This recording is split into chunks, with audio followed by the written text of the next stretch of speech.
Hey guys, Jacqueline here with Zenith Home Loans for your TCA Tuesday. Thank you for joining me for our total cost analysis review. So this week, what I wanted to do is just take a look at some loan scenarios based off of if you're somebody who purchased a home a couple of years ago, have a bunch of equity in your home, and are trying to figure out what to do with it. And maybe we need to move on to the next property and you're worried about the price point that you need to be in. So I recently had a conversation with one of my realtor partners about this, and we did it a little bit more in depth of an interview, but I wanted to get this out to the greater group of individuals that might take a look at this, just so you can kind of see what you're doing. So I'm going to go ahead and share my screen with you.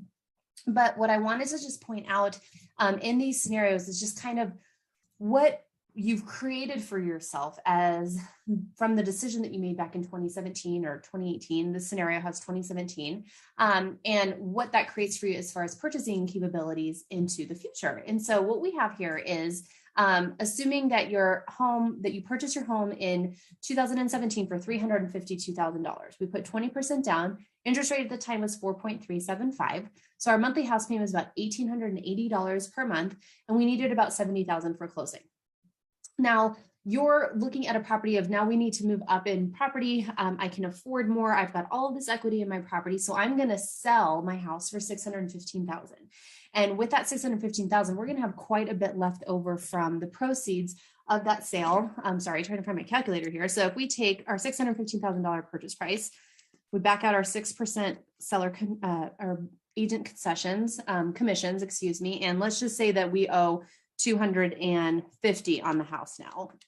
So that leaves us with 328,000 worth of cash that we can put down on the new property. And so we're going to be selling our house for 615,000. So a buyer is going to come in and they're going to pay 615,000 for your house, putting 20% down, interest rate 5.375%. Their payment, you're paying $1,880 for this house. Their payment on your house is going to be $3,358, and they need $130,000 for their down payment. So your house, if you bought it today, would cost you $3,300 per month. And it would cost you twice as much as you put down when you bought the house in 2017. So you're already a step ahead of anybody who's looking to buy your specific property right now, because you've put this equity, you've put your home improvements and all this stuff into the property. So comparing that then to if you were buying your house right now at $3,300, and now you're going to buy $1 million house, and we're going to put down our $300,000. So it's going to give us an interest rate of 4.375. So exact same rate that you got when you bought the house.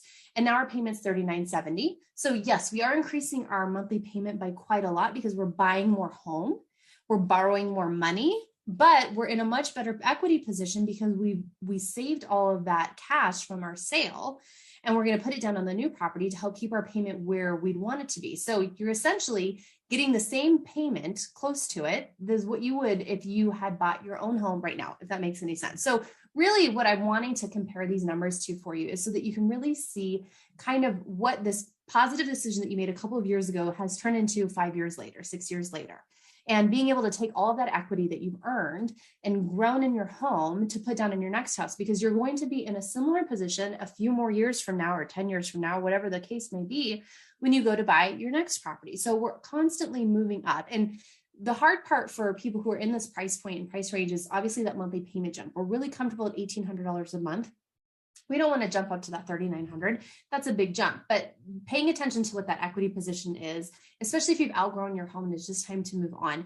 There's a lot of other things that we can do. So obviously you can lower your purchase price. So I did a $900,000 purchase price as well. The rate's a little bit higher because now we're in a conforming loan scenario. But we do anticipate interest rates are going to start to come back down a little bit as we start to encroach on this economic recession that we're seeing. So there's going to be some different opportunities. You can always make larger principal payments to the balance. There's other things that we can do to save you money. So we can take a look at, maybe we don't want to put a full $300,000 down. Maybe we need to take some of that cash that we've got from the sale of our home and pay down some of our debt and get rid of some of those high interest credit cards so we can improve our cash flow. So there's a lot of things that we can look at. What I want this to be for you guys, excuse me, in the scenario is just looking at, yes, you're making a big jump in your purchase price, but if you're only looking at it from the perspective of, well, I only paid $350 for my house, and now I'm buying a house for $1 million, what you should be considering is the fact that you're going to sell your house for $600,000. So $300,000 more than what you paid for the house. So you're really only going up in value of the home by 400,000. And yes, of course, your monthly payment's going to go up.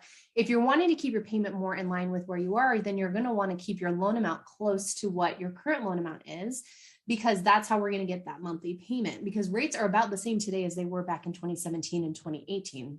Interesting little kind of comparison there too. So I don't want this to freak you out as far as like moving up in property. I just want you to see what you're capable of, because this, again, this positive decision that you made a couple of years ago, and all this equity that you've created, all the mortgage interest that you've been able to save, your property tax savings, all of those things are still going to take place. And now we have this extra cash to get our payment closer to where we want and get the house that we need for our family. So hopefully this is helpful information. If you've got specific scenarios you want to take a look at, send those over to me. I'm happy to run them for you.